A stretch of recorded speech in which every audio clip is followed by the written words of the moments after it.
Hi, I'm Kevin Moore, host of The Moore Show, and it's my passion to help you live your best life now.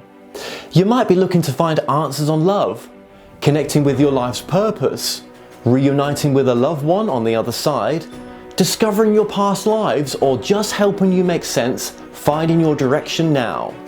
So The Moore Show has collaborated with the most gifted readers around the world to form The Moore Show Psychics.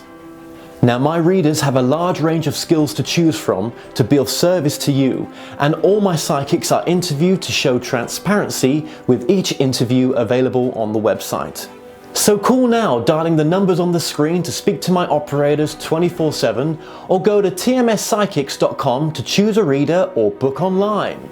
The Moore Show Psychics, helping you transform your present moment into the most loving and happiest it can be. Now, I also offer a full money back guarantee, so what have you got to lose? Empower your life now.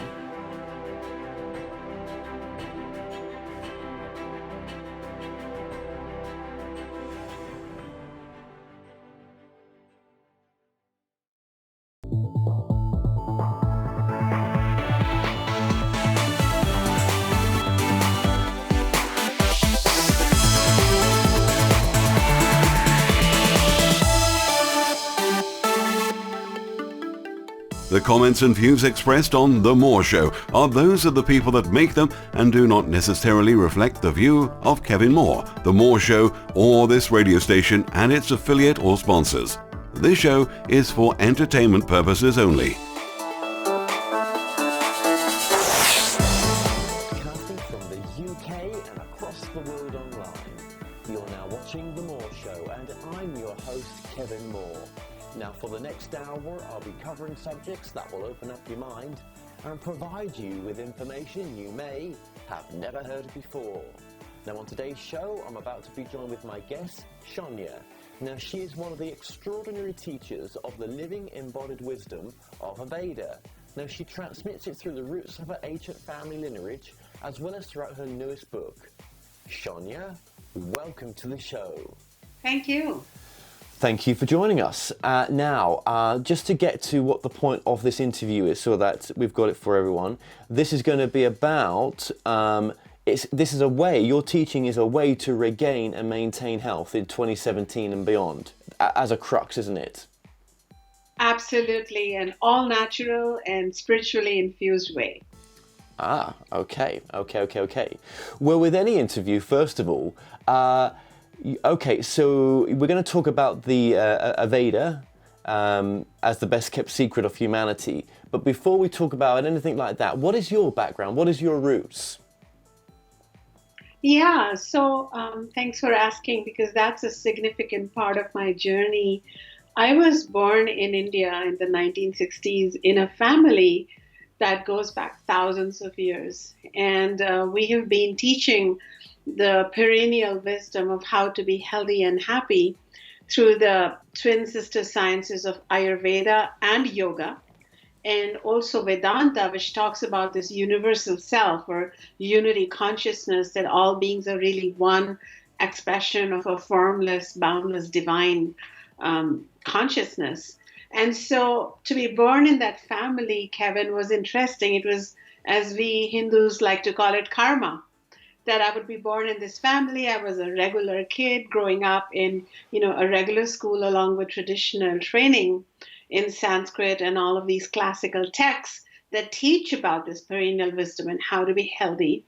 But then, for the last 3 decades, I've been living in California, and I have been bringing this wisdom to, my local students in California, and now internationally, worldwide, thanks to technology and internet.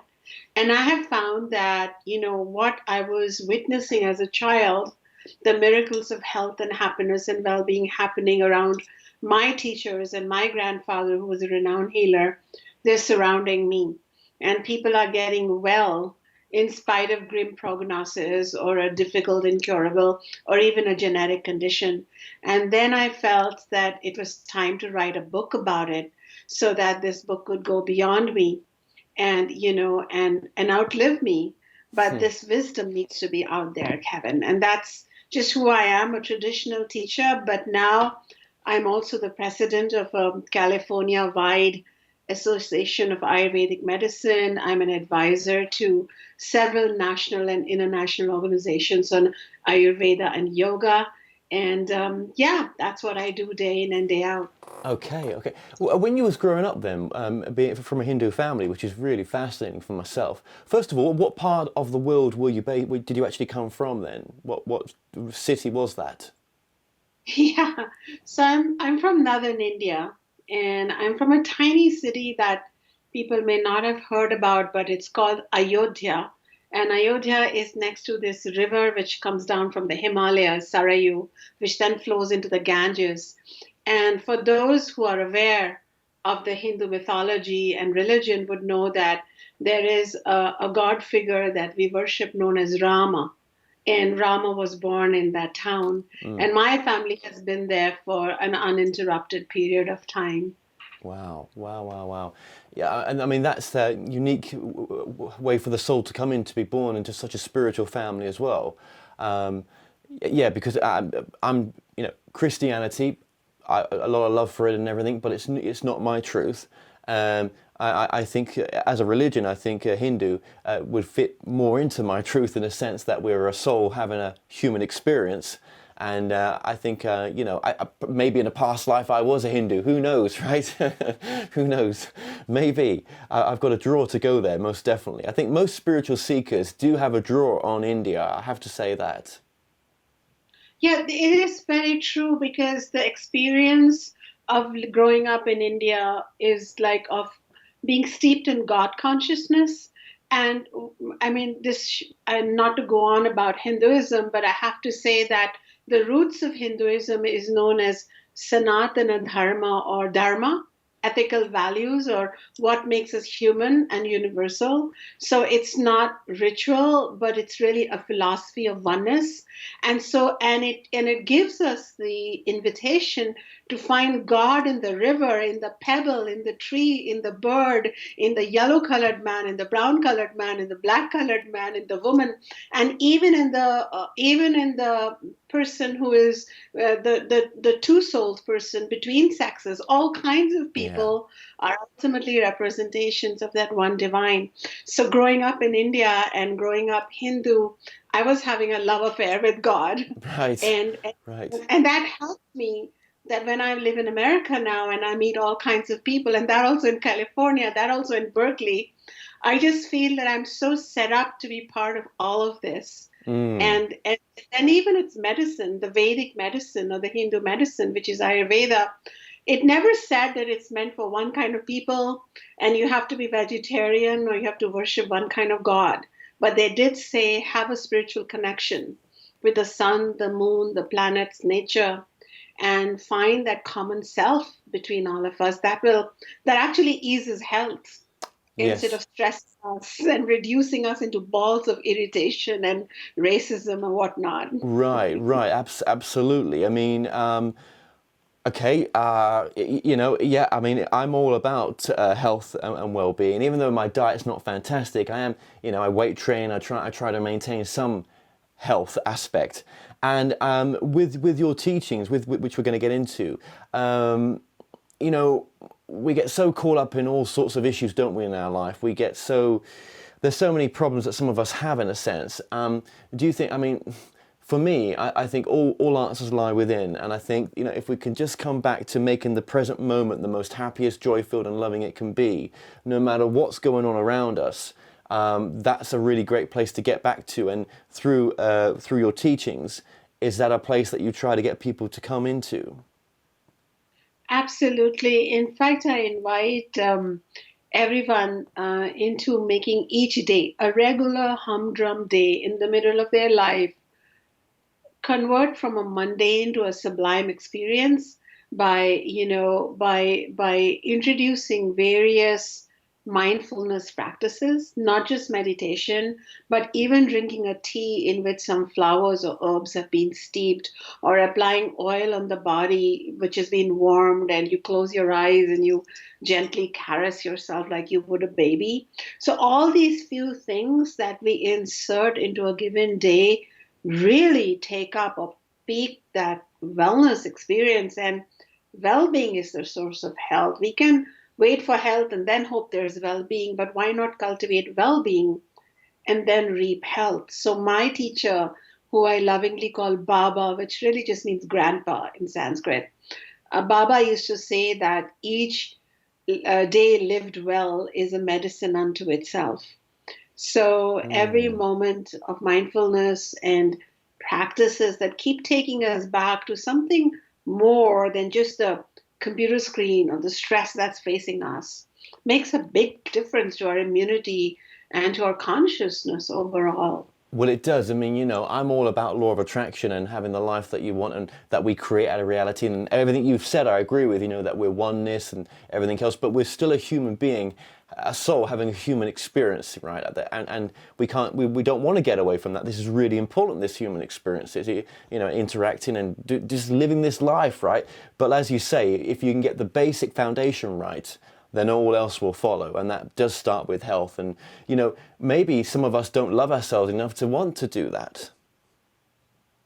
Well, it's interesting that you say that because Ayurveda, this ancient 5,000-year-old wisdom, begins its teaching by saying that each one of us human beings are embedded with three divine instincts, and we have two more than other living beings.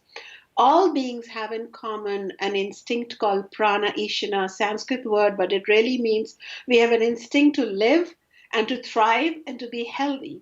So nobody really goes to a doctor and says, I'm here so that I can develop vitiligo or asthma or eczema. We all go to a doctor to say, how can we be better? So somehow we have this instinct to be healthy, but a negative version of it could be, for example, not taking care of ourselves. But deep down, we still worry about it. Like we know that we are crossing our own instinct. So a system like Ayurveda makes a gentle teaching to teach us how to convert our instinct into a positive manifestation than a negative one. And then the second instinct, interestingly, Ayurveda says, is to be materially abundant, which is interesting. It's not trying to impose upon us poverty consciousness. It's actually telling us to enjoy art, recreation, luxury, beauty, which is, unique to human beings. And the third instinct, which I think you will really enjoy, Kevin, is it says we all have Parloka Ishna, which means you never know the timing of it, but at any time we will suddenly have a quest for who am I and who Right. is really God. Right. And at Yeah. that time, Yeah. somebody would just have a 360-degree turn, and you can call them crazy, but they're really just working on a deep inner instinct. And I love it that it recognizes all of us as really being vessels of these three divine instincts. And my book talks about how to achieve all three in that sense. Yes, it does. I was going to ask you what the three things you can do to bring a Veda lifestyle wisdom into your daily routine as well. But I think before we get into that, you call it the best kept secret of humanity. Let's just get back to that as well. You really do Yeah. believe that this teaching is pinnacle at the top there with some of the greatest ones as well, because it's helped you so much. Absolutely, because for a long time we were caught up due to Western medicine, and I'm grateful to it. Thanks. Yeah. I'll use urgent medicine, but for a long time the only concept of health for us through Western medicine was absence of disease, and that's a rather dismal way of approaching health. And we were really caught up in disease consciousness, fighting disease, and we have the arsenals of chemicals and drugs that give us side effects too. But that's just what it is. And then we felt all really proud of ourselves because we felt in the last few decades, oh no, let's talk about disease prevention. And then that also got reduced to a couple of scans, and okay, you don't have cancer, you're good to go. But then Ayurveda comes around with its sister science yoga and says poo poo to disease. And it says health is our birthright, happiness is our birthright. And how about you lead your life in such a way that you awaken health? So, health is not a fixed commodity, as per my teaching. It's an infinite commodity, and we don't have to live in constant fear of losing it, but we can evoke it. And this is what I did with myself. this is what I do with my, students who have become case studies in the book. For example, the book begins with the story of Brit, and I'd like to go into it, Kevin, Yes. briefly. Yes. That Brit was 22 years old. She met me like at a bookstore giving a lecture, and she kept crying throughout it. And then I wondered what happened. And she came up to me and said, I'm on 18 prescription drugs. I'm 22. I'm on 18 prescription drugs because my body has holes in it. I have ulcerative colitis. I moved in with my parents. I need to stay near a restroom. And every time I go, it's just red. And I'm losing weight and I have no energy. And, she followed me to a retreat, not even to my school that I was leading. And she was talking to me, and I and my colleagues at the school, we gave her like 5 things to do. And I'll tell you which they are literally on a napkin. It's laughable. I mean, Western medicine would laugh on us. But we gave her 5 things to do. And one of them was to meditate every day for 15 minutes on your healthy self, to give yourself fresh flowers, to drink yogurt in the form of a smoothie where 1 part yogurt, 4 parts water. It's a recipe in my book, which heals the digestive system. So a couple of these simple things. Within 8 weeks, her bowels had reduced from 22 to 8. Within few more months, she had healed her body. And now she's off of every possible drug within a year. And she's herself, we can Google her, Brittany Barrett, herself, she has become a leader of health and wellness and well-being and trying to start a TV show on healing foods, etc. So that's just one story. So it's like story after story of transformation convinced me that what Ayurveda is trying to bring, which is like talk about leave your disease alone and evoke health from within, is really a spiritual teaching. And the world is now ready for this. And for a long time, it was in Sanskrit. Even Indians don't speak in Sanskrit much. It's like our old English or old language that people don't know about. It's literary, it looks pretty, but it's not the common lingua franca. The books are hard to decode. But then authors like me come around who are in 2 worlds. We're also of their own tradition. We can also speak eloquently in different languages. And so now we can become translators of this great tradition. Absolutely. And invite people. Yeah. Okay, just in case, I'm sure it's in this interview, and I'm when you're doing these interviews, you're trying to keep up with everything that's being said because but just so we've got it right, very quickly, very briefly, what again is Ayurveda? Just very briefly. So it comes from 2 words. We can break it down into 2 Sanskrit words, and our listeners need not get scared. I'm not going to give them an overwhelming concept here, but it comes from 2 words. And the first word, Ayur, comes from life, and Veda means knowledge. So interestingly, Kevin, it's the knowledge of life, not the knowledge of disease alone. And so it's a perennial wisdom of how to lead our life in such a way that we can be healthy. And it defines a human subject or a living subject as 4-dimensional. So it says we have a physical body, which is made up of food. So food is important in Ayurveda. It talks about a sensorial dimension. So what we touch, smell, see, hear, all the company we keep, the TV we watch, the content, all of that makes an impression according to Ayurveda, which I think is really forward for this ancient science to think about, because now neurobiologists are telling us that all the bits and bytes that affect our brain affect our consciousness. Right. But Ayurveda has been saying that all along. The third, it says, is our emotional mental body, which, are the state of our emotions, which you were touching upon, is what we're going to manifest. So that's important. And so it talks about this positive psychology to change our thoughts. And finally, it talks about spirit. And again, spirit not in a religious container, but in an unboxed kind of way, where it talks about life purpose. And do we get up and feel connected with the universe, or do we feel alienated? Do we feel like, one with the beauty and joy and the spring that's all around us here in California? Or do we feel like upset because internally we're dealing with an eternal winter? So it's like these 4 dimensions. And the 4 dimensions and the perennial wisdom then led to a prescriptive lifestyle, a 24-hour lifestyle from morning to bedtime. What do we do so that we can sleep well, have good sex, enjoy food, and digest it?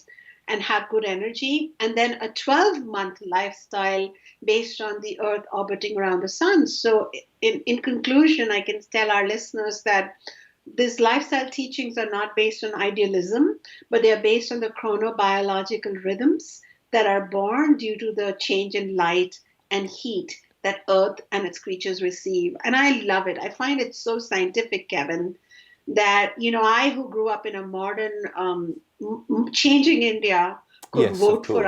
Ayurveda back again. I'm not preaching it or teaching it because it belongs to my ancestors, because I'm a skeptical soul to begin with. But I saw how advanced it was, and I endorse it. Therefore, How old was you when you started to embrace it then? And what conditions did you have that you were trying to help heal at the time? yeah. So as a child, I was quite bewildered by the amount of people who came through our house seeking out Baba, my grandfather, a renowned healer. And I thought that's how most families were, but we were different. And there were always people in our house. There were always people waiting for for time with him. But then around 9, I started sitting into his classes and he accepted me formally.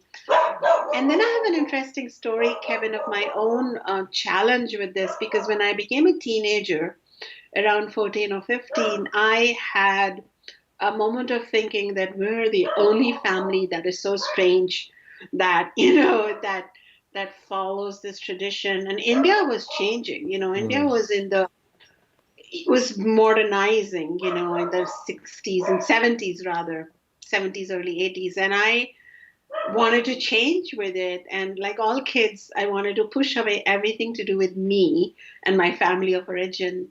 And because my family was sensible, they didn't rub it on me, because if they had, I'd never be talking to you today if they pushed Right. me.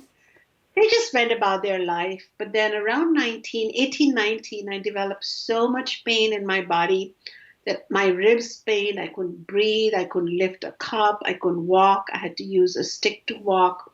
Wow. Many years later, I found out that I have a immunological condition. People with my genetic aberration often end up in wheelchairs or multiple surgeries or have to live on narcotics or even marijuana for pain relief. I didn't know all of that, and I couldn't walk. And I was sobbing in my pillow. And once my grandfather, Baba, he stroked my hair and he looked at me and I cried and I complained to him. I said, I can't walk. And then he said something, Kevin, that only a guru or a teacher can. And he said, then why not fly? Which meant that don't focus on what you can't overcome, but focus on what you can become. And ever since then, I forgot about this condition and I oil my body. I eat certain foods that balance inflammation, things which are in my book. And, I'm going to be 50 in 2 days. And Wow. I run and I walk and I'm leading my full life. So it's not just Brittany Barrett and others, but this situation of overcoming my own genetic condition, which now the science of epigenetics says that apparently our lifestyle can change our genes, our thinking can change our genes. This is much later. But in Ayurveda, we're already being invited to construct our own reality with every thought, every food, every lifestyle practice, every yoga. So I'm a living example. And that's why I think my disease was karmic too. Otherwise, I was a restless soul. I don't think I would have You come forward. know, do you know that? So can you see the gift in your in what you had to go through? It was a gift, wasn't it, to get to this very moment, or even to do all the wonderful work you've done? It was a gift. It makes me emotional when you say that, but it has been a gift and it has brought me the biggest challenges in my life. And at the same time, it has brought me the biggest gifts. I mean, this is who I am. This pain became my teacher, and probably as a healer, it also makes me highly empathetic to people who've had pain. I even had a broken relationship because the person I was with didn't want to deal with somebody who had pain. So it's like all the losses led to incredible but stable gain in my life. I would say. I'm not with people who are going to reject me. Yeah. I am with people who are worthy of me. Yes. And all this is so wonderful. And really. you're worthy of yourself as well. And I think as well that you know everyone resonates with a different teacher. Everyone's pulled towards a different way of helping themselves, and you will attract and have attracted the right people for your teachings, because this way has worked for you and other people will resonate with you. So we're not here to save the world, really, in a sense, but we naturally resonate with people that are on the same path as well. And you know, you've probably gone on to help people that you'll never be aware of until you probably cross over and have a life review, which I say to some people. So yeah, and you'll continue to help people with living your purpose and living your truth, which what this is. I will say as well that can it heal anything? Do you think is this practice? If you're ready, if you want to accept that it can that create the reality to heal anything? Do you think, or maybe are some problems that some people have there karmically to shift them through what they need to go through, so nothing will sort it out. It's something that they've got to go through. It's a bit of a tough question, that. You know, interestingly, Ayurveda talks about a class of disorders which are karmic, and in Sanskrit they are called karmaja, or born from karma. And but again, once again, Ayurveda surprises me, and it says that if you have a karmic disorder, don't work on your body, work on all the other bodies, like give back. So that's so fascinating. I mean, I witnessed a case, and I've written about it in the book, because it's constantly full of narratives from my childhood growing up in Ayodhya and these conversations with my grandfather. Yeah. And it was a man who walked in, and he had repeated painful, a situation of hemorrhoids, or, painful. And he couldn't sit. And he was really rich, and he was full of jewelry, and a pompous man who walked in and was very arrogant, but he was really also embarrassed to ask Baba for some relief. And Baba told him to move from his fancy home in the town to the village, to a farm, and actually get his hands dirty and grow an herb that had a 6-week cycle, and keep collecting it over a year and bring it back to him. And so he said, okay, I can do that, but what about my dosage? And Baba says, oh no, you don't get to eat any of that herb. You're just going to give that away. And Baba was such a man of such few words and such power that you couldn't ask him back again. And we thought the man would never return. But he returned a year later. He had lost weight because of being not sedentary. He was healed, and came packed with herbs. And much later, when I was in Baba's classroom, I understood that this is the spiritual way of dealing with karma, because if he had eaten those herbs, he was still consuming from the planet. He was just taking, and his selfishness was just the real cause of the disease.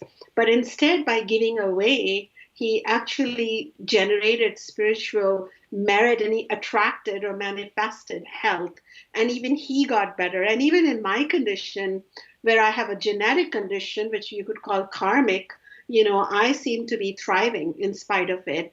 And I have so many people who are doing better. So I feel like we can. So what, in summary, I found that Ayurveda is helping almost 98% people. And the 2% people that it couldn't help were people who didn't want to help. So maybe they were karmically not ready for relief. They wanted more drama. And the more people embrace it and start simplifying their ego and connecting with nature and being more conscious and mindful of giving back also in any which way, whether you go to your local animal shelter, whether you go and, recycle from your heart, not because you're like doing it because it's a rule, just like really connect with the whole, the entire. Yes. Healing starts happening. So I've had people with so-called terminal disorders with 3-month prognosis. They're still living, and it's their 8th year. And they think it's because of me, but I think it's because of them, because they connected with something eternal. And nobody can decide when they're going to die. No, none of us have that. Not even. No. That's some deep agreement somewhere that you've made with yourself, but in some other time and space probably.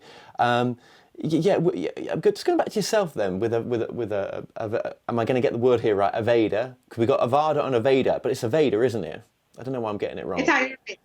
Oh, Hmm. okay, yeah, okay, okay. Do you think that was your only way in for in this lifetime for you to get into your soul, to get into for you to figure out your true nature of who you may be, to get to your truth and be happy with that truth? Do you think any other way would not have worked for you?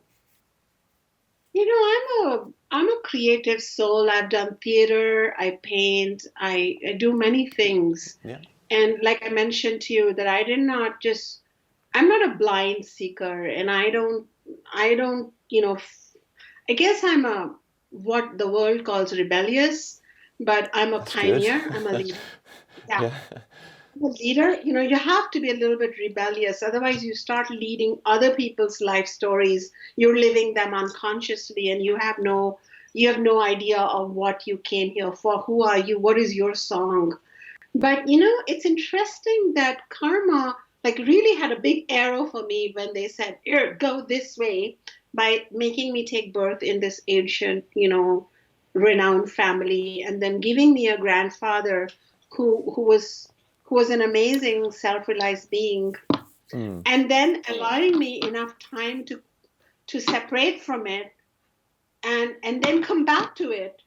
right. It And now I don't think of anything else but No. Ayurveda. I guess me and my passion have become one, Yeah. and it's crazy making.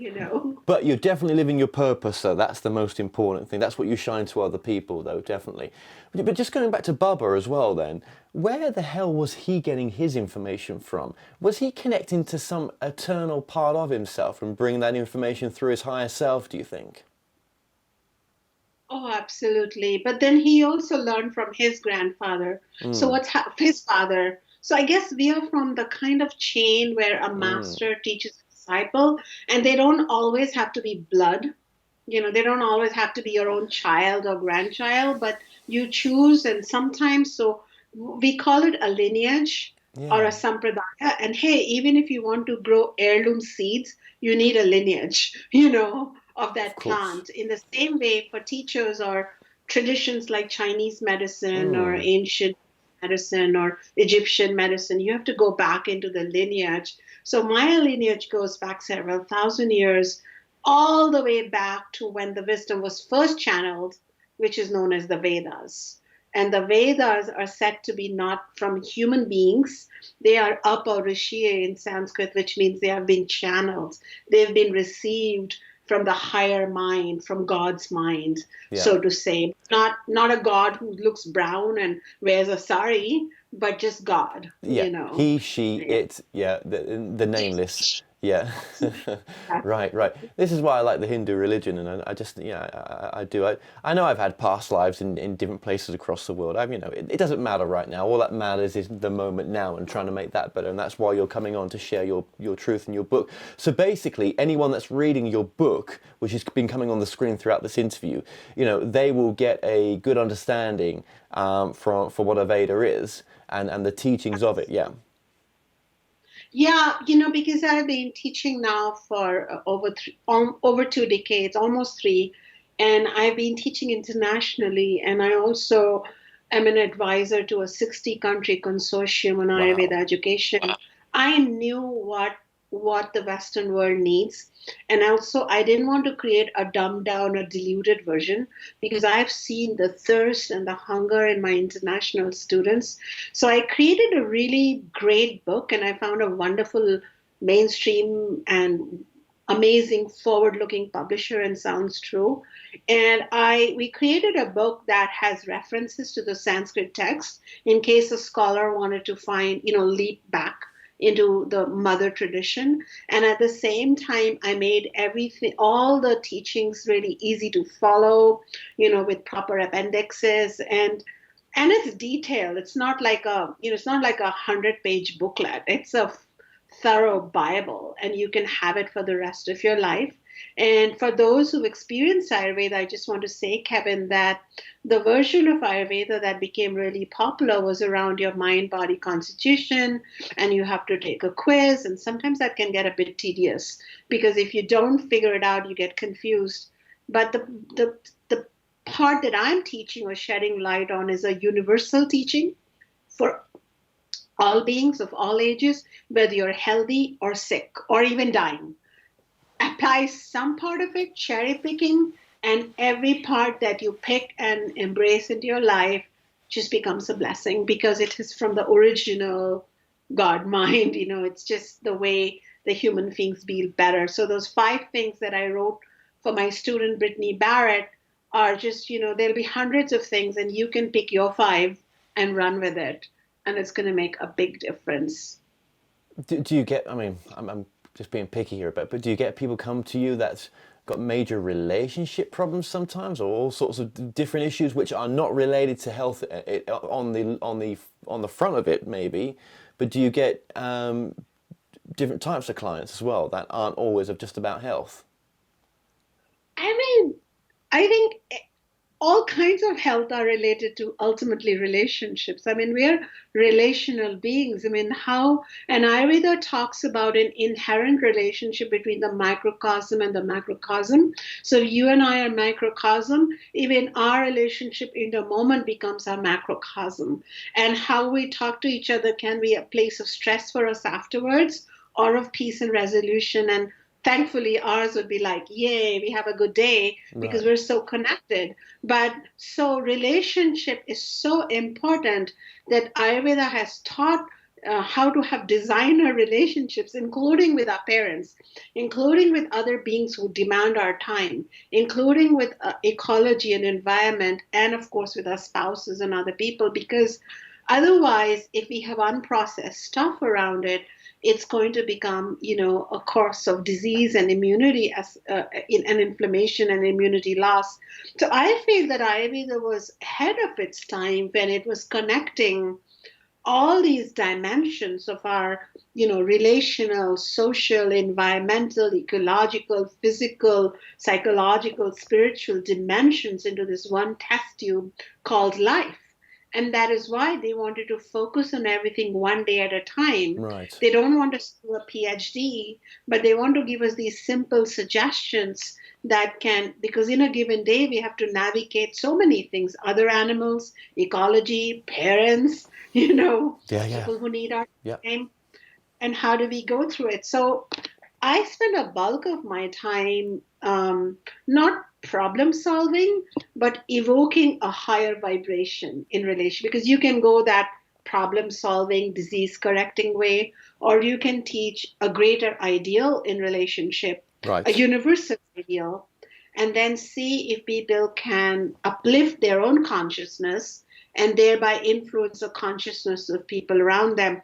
And, Kevin, I don't know if you agree with this, but karmically, if you as a radio host has certain issues that you're working with in this lifetime, you will attract people and guests and even, show notes or people commenting with those similar issues. Oh my God, so true. Let me just remember what you're going to say there.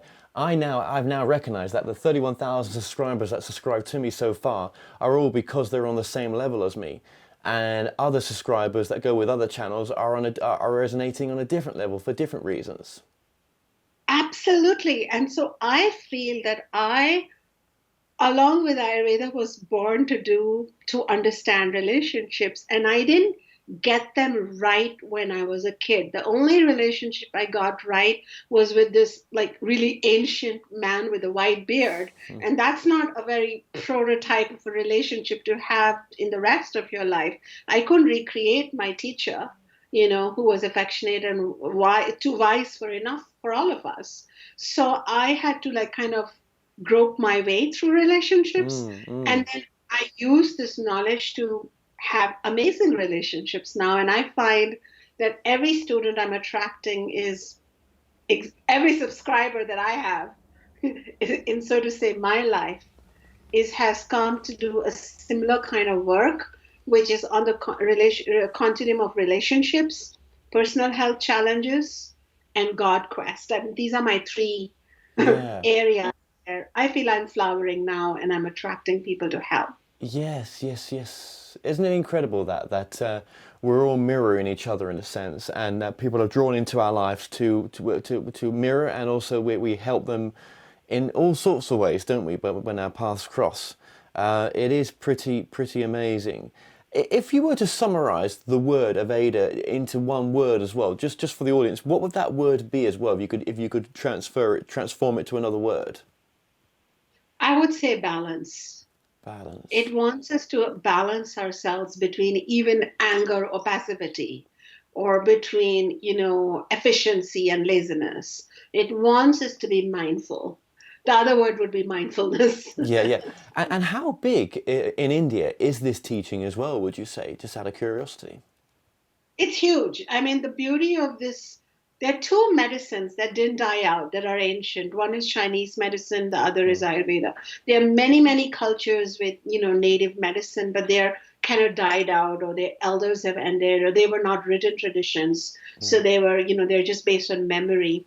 Ayurveda is both oral as well as written, and it never died out.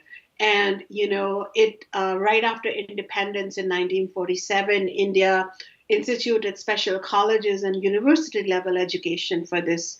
So apart from the traditional teaching, such as the one I received in a traditional school, it can also be, found in secular schooling system. And we have graduates and masters and PhDs in this program. Wow. And the government of India has, instituted charitable dispensaries and hospitals. And of course, the private sector is huge in it. And the spas that have cropped all over the world, including in United Kingdom, it's everywhere. People want that Ayurveda massage or that Ayurveda spice. So it's become quite ubiquitous with the new movement. Well, in America, I would say that there's lots of cities over there now that are, there's probably a yoga studio on most corners. There's probably an Ayurveda place in most cities, maybe. I would say it's shifting. I would say there's a lot of change going on in the States right now, looking for alternative, not alternative medicines, but an alternative lifestyle, an alternative way that helps us awaken. They're looking to awaken, aren't they? And that's what your teachings do. They help people awaken in a different way. Yeah, the word is awakening. I mean, in fact, the mission of my organization, not-for-profit Vedika Global, is awakening health and consciousness. It's actually my mission. That's and you're beautiful. right that America is in a very special zone. And it's interesting that we have a political scenario, which is kind of like a shutdown scenario. And then there's all this organic momentum within the people, especially on the two coasts, which are like, don't want to be boxed, and they want to be world citizens, and they want to enjoy the wisdom and the knowledge from humanity, not just from, their region or city.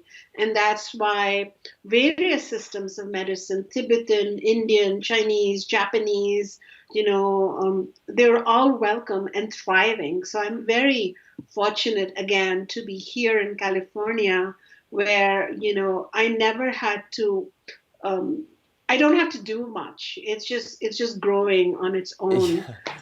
Well, that's a sign of living in purpose. That's one of the signs of it, I think. When it just happens and it's natural, and it's just growing. It's what you're supposed to be doing. Do you ever say to yourself, "Christ, what am I doing? This is so abnormal in one sense. Where's my 9-to-5 job?" Do you ever get that feeling sometimes? Like, where am I? If you know what I mean. I guess what's happened is that I'm so, if I may say so, I feel so content. Beautiful. So I feel like whether I'm caught up in traffic, whether I'm talking to you, whether I'm talking to, I was recently invited to India. When was it? In May. In May last year. No, in January this year. And I was invited to a closed door luncheon with the Prime Minister of India, because we were discussing the state of Ayurveda and yoga worldwide. And I was still the same. I think that comes from like not trying to do it outwardly, but more inwardly. So it feels all okay. I'm not saying I was always like that, but in the last 10 years or so, I feel very happy and calm, kind of peaceful. Not the happy, but peaceful. That's what I even writing the book or that it became a bestseller in 2 weeks in America. I still feel the same, I feel the same, Kevin. So I don't know. What are your thoughts on that? Well, I think it's because you're coming from a spiritual perspective that we all go back home the same way. No clothes, no money, no body, no nothing. Just the essence of the experience that we have and this true nature of us being a soul. So coming from that perspective, maybe we're all equal. Yeah, and I think this knowledge Ayurveda has prepared me for a bigger version of me and not just what happens as an experience. So like recently I went to a bookshop for a book reading and only one person showed up.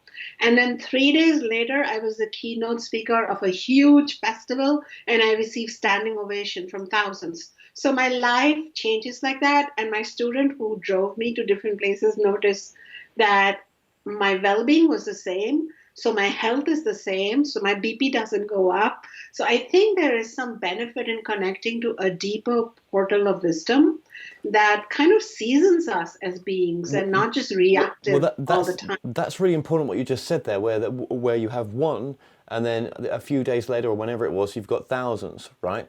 So let's just look at that. Taking the ego away there, which is what you've done. That one person is just as important as those thousands. If you can help that one person, that means just as much as on a bigger scale. We forget that sometimes. We forget that. And I sat there and I had this hour and a half deep conversation with this one person. And my students saw that in awe. And then she looked at me and I said, you know what? I must have had a debt towards this one person. That's, I guess, the karmic thinking. And I said, I got to finish a complete cycle with this one being who drove through rain, to come to see me, and I needed to be there for that person. There is something in this karma, whether we understand it the way it is, it doesn't matter. Let's have our own truth on it. No one's going to take that away from you. But yeah, when you look at the karmic cycle, it's like, why am I stuck in a place? Well, maybe you've not finished the karmic cycle. Maybe there's a bit more karma with someone else or something you've got to finish off there. You can apply that to so many things, and that's another way of saying not my will but thy will, or letting go, letting God. Do you know what I mean? It's kind of the same thing in a way. Yeah. And even if you look at Christianity or Zen, when you go deep into the metaphysics of it, it all comes back to not my way but thy way, like a bigger surrender. That level, we all become kind of quiet. Oh, I know. I mean, I hate saying it on one hand because I'm like, oh God, what am I saying that for? I want it now, right? But no, you just have to say, well, look, you put your intention out there. You're in a restaurant, when you're in a restaurant, your meal's going to come. You don't think about it, do you? And sometimes when we're in life, we think that, we have to, we have to go crazy and not think of it like a restaurant, but just think of it, you're going to get served what you've asked for. And if it's not what you want, you can ask to get a retake on it, can't you, as well? So, yeah, it's not always easy. Do you get a lot of people come to you that are suffering so deeply sometimes? 99% people are suffering emotionally. And his emotional suffering then becomes the cause for physical suffering. Yes. And then it becomes karmic suffering when it travels over to the next lifetime and gets right deep into the genes or something like that. So and even in my case, the real growth that happened with me was that I was like so ready to suffer and be a victim or an aggressor. And when I let go of that shell is when the Shunya emerged, and the book came from that space, so my work is from that space. But 99%, I have to say, are suffering. And as Lord Buddha has said, we suffer the suffering again and again and again in our mind. So we suffered once and then we suffer. So suffering the suffering. And this is where I use Ayurveda psychology and its positive spiritual teachings to, kind of live life not like this, but like this. And, and that helps. So that's, and I'm glad that this ancient wisdom that I'm an ambassador of and that I use gives me the wisdom to look at people, not just physically or emotionally, but just as beautiful beings who've lost their way a little bit, and they can be reminded. The beauty of the Vedic tradition or the ancient tradition says we're not stupid, we're inherently wise. We just need to be reminded of that. So it's like a recognition. It's not like we need to be saved. There Yeah. is no such thing as No, no, no, salvation. no. You just, yeah. No. Wait. Yeah. Well, it's like you're just having total recall again, aren't you, in a sense? Yeah. Yeah. And it's like when you go to an airport, maybe, or you go somewhere out, wherever you're gonna get served, gas station, whatever, and someone's really crappy to you. Nowadays I think to myself, oh, that guy, that girl, that woman, they're having a real bad day. I'm not living their life. They must be going through some real pain right now to be in that state. Let's not judge. Let's just Oh, send some love. I mean, if you even look into the religious stories, there was an uprising on Lord Buddha by his own students. His cousin, Right. manipulated some of his students and they walked out on him. Jesus was, quote unquote, hung, and all kinds of things happen. So we, when we're awake, can only have, as you said, compassion for the ones who are still asleep and suffering and suffering. And I don't take it personally. But the good thing, here's what I have to say to you. When you're radiating peace, this has been taught by one of the teachers of yoga known as Patanjali. And he says that when you're like really in a peaceful space, even lions and wild animals will become peaceful next to you. So my experience more and more, not 100%, has been that I don't experience a lot of crappiness. Or maybe it's happening, but I don't observe it. So I don't know. I mean, Well, that's maybe I live in a zone. I don't know. that's. I was actually going to ask you that next. I was going to say, right, okay. So with this teaching, we're bound to have bad days. I mean, whenever you put yourself to say, right, I am this. Okay, I am love. I am caring, or I'm going to be, loving to myself, or I want to experience this particular life, whatever it is you want to do. Whenever you step into your purpose as well, into your power, life tests you. It's not smooth sailing. It almost tests you so that you say to yourself, do I really want this? Do I really want this? Is what I really want? Or I am this. Am I really this? Because when you say you want, sometimes all life gives you is the experience of wanting. But sometimes when you say I already have it, then that gives you that you already are it then. But what I'm saying is with this teaching, you're still going to be tested. So do you still have clients that come back to you and say, well, I think I've slipped, or does it, I'm still suffering in some respects? Oh yeah, I mean it's a process. It's not a linear mechanism that once you say read my book or take a class with me, it's just going to happen overnight. And even I, who was born in Baba's home, took my own time in ripening into the knowledge. But Yeah. what I have to say is that if we are sincere, every next day is better than the previous one. So it's a forward momentum of greater and greater maturity, greater and greater ability to connect to something deeper, the self, which is beyond the body, mind, ego, personality. And also I found that not only with me, but I have students worldwide, and I found that a lot of my students write to me or talk to me, and I found out that they were being tested and the same test came back to them, say blood cancer came back, or a divorce that had been threatened came back, or a second time came back to them, and their responses were entirely different, and their blood tests were entirely different. So I feel like how we respond biologically, physiologically, psychologically, emotionally changes with knowledge and with curated knowledge or with knowledge that has been contemplated and internalized. So there is a key factor of time. And that is why I wanted to write a book that just doesn't like list things to do and don'ts, No, you no, know, and and that's it. lead to it. Yeah. Well, that's really important. Sorry, I just know we're almost out of time. I really appreciate you coming on. I really do. And again, being in America, there is so much change taking place right now. There is so much transparency trying to be illuminated, isn't there? I'm trying not to use or blame words or whatever kind of words. There's a lot of change going on in the world right now. And I think what you said there as well, with the teachings that you promote, it promotes inner peace. Because I always say to myself, look, I can't change the world. I can't go out there and help people starving in Africa. Well, I could go out there and do something, but I don't really have the resources to do that. What can I do in a world that I'm always not happy with? And actually it came down to, well, actually maybe it's your internal world you're not happy with. And actually if you can get some peace within you and happiness, that radiates to just the people near you. And that radiation to the people near you ripples onto other people. So if you want to change the world, my point is, change yourself. But that doesn't mean you ignore the suffering of others. That's the kind of paradox in this as well. Absolutely. And you don't ignore the suffering, but then you don't create this fantastic version of everybody becoming Mother Teresa. You help in the way universe has aligned for you. So you help with your radio show and I help with my book or my teachings, because I also, when I was a kid or a younger growing up, person where I was not truly leading my vision, but I was imagining it, I thought I could go save all the people in the world.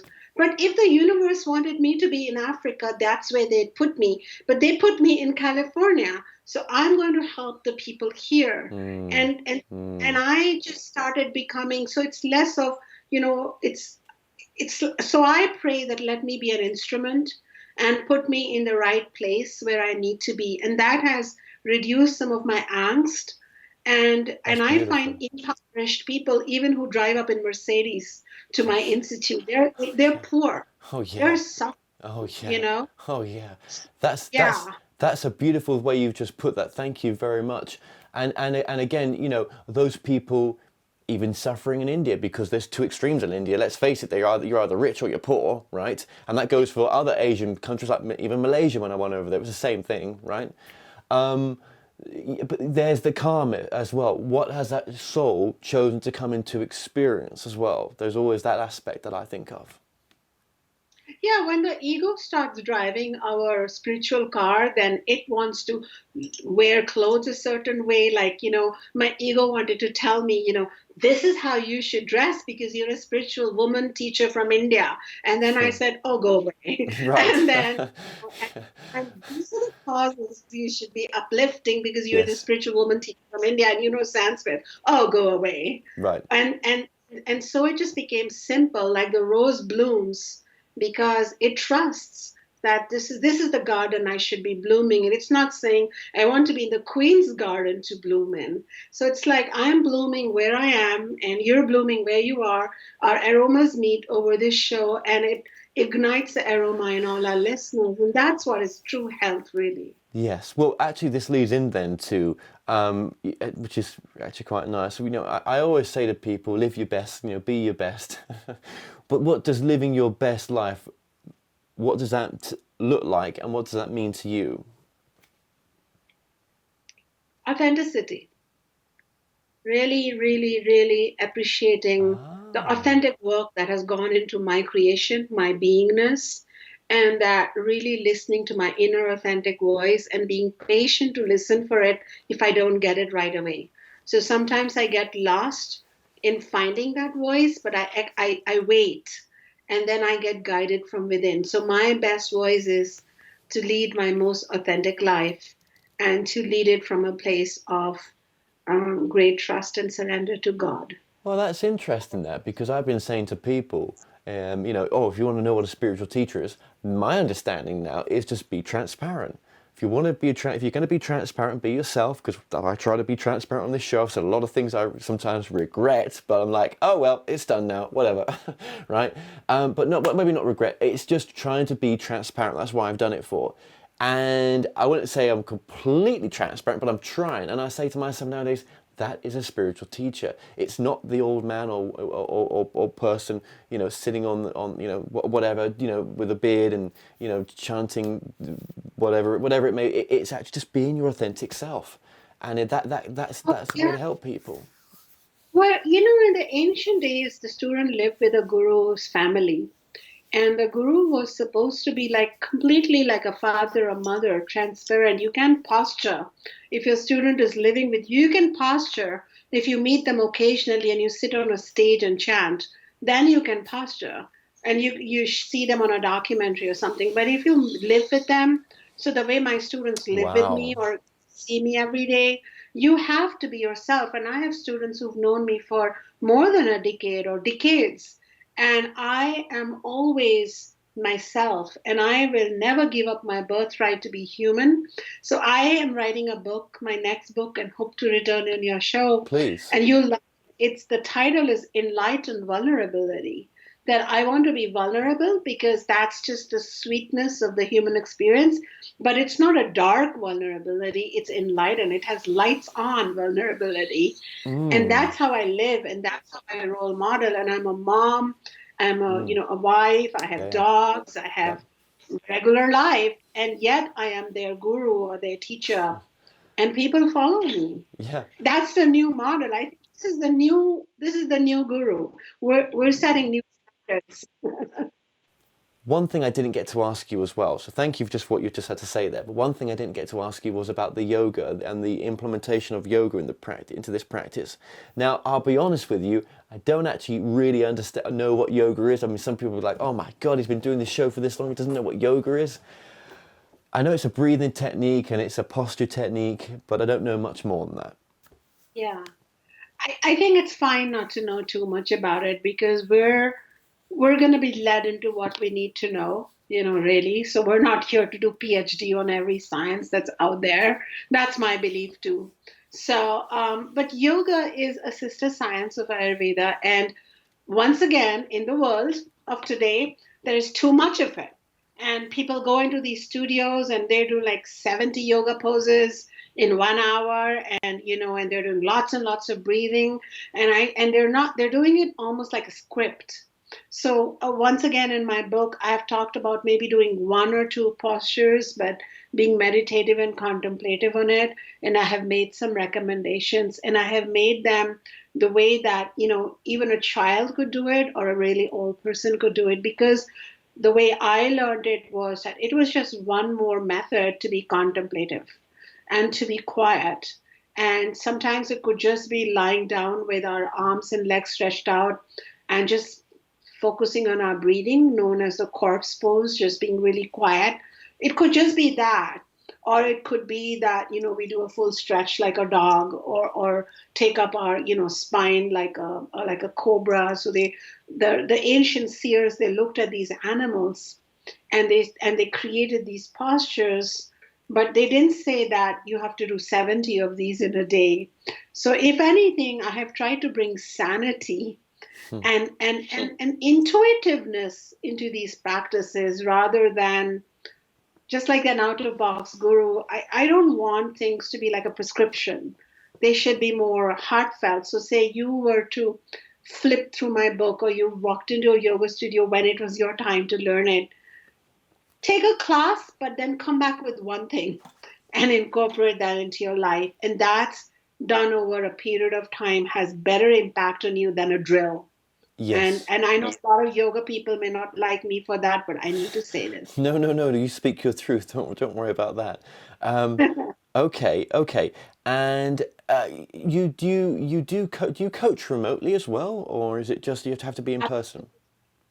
No, thanks to technology now for the last several years, just like you have a global reach, I have a global reach, and it was a decision that I took on because of the help of my students who get better.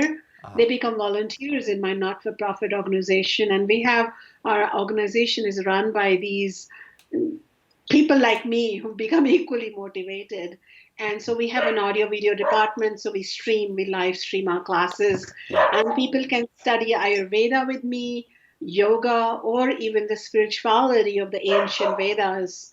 And easy to take classes where the stuff is archived also. So if they can't catch me live, they can always go back and study. Wonderful. And what web address would they go to for that as well? Just for the podcast? Yeah, so you can find my name on the show notes here in your program, and it's acharyashunya.com.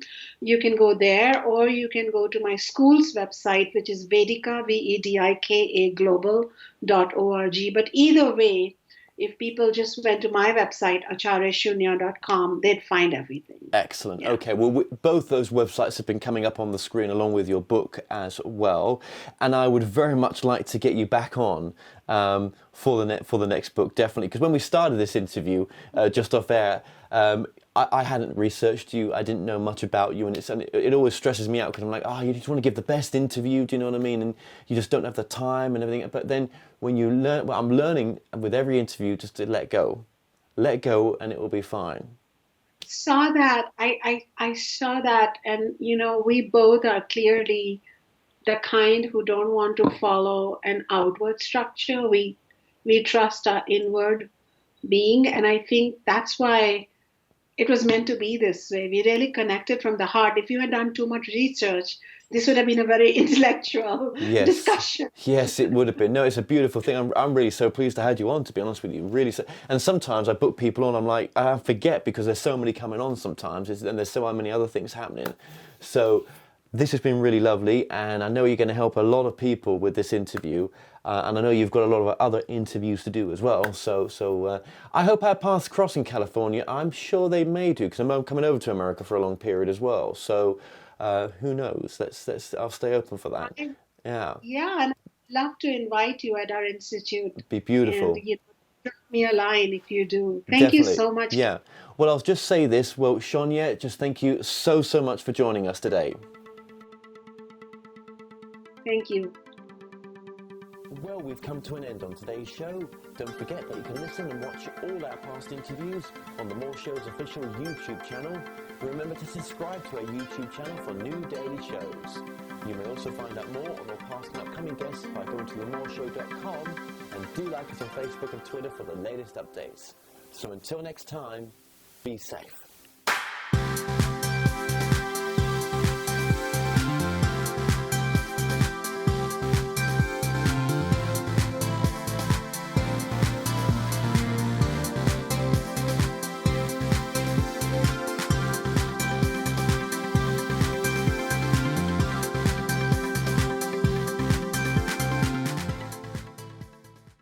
Hi, I'm Kevin Moore, host of The More Show, and it's my passion to help you live your best life now.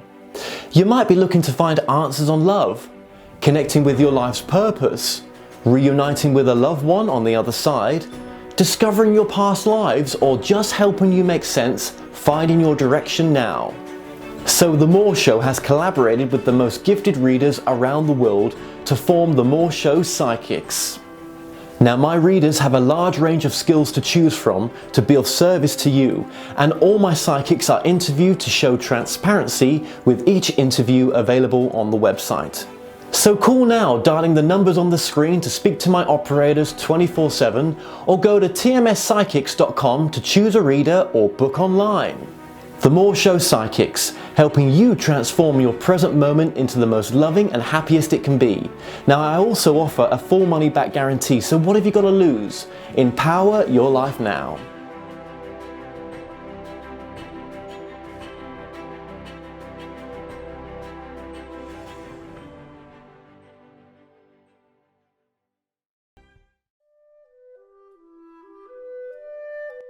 Established over 100 years ago, Watkins Books is one of the world's oldest and leading independent bookshops, specializing in esoterica. We have the widest selection of esoteric books in the UK, and our friendly and knowledgeable staff are here to assist you in a unique ambience of our shop. So come and visit us in the heart of London, as we're open every day.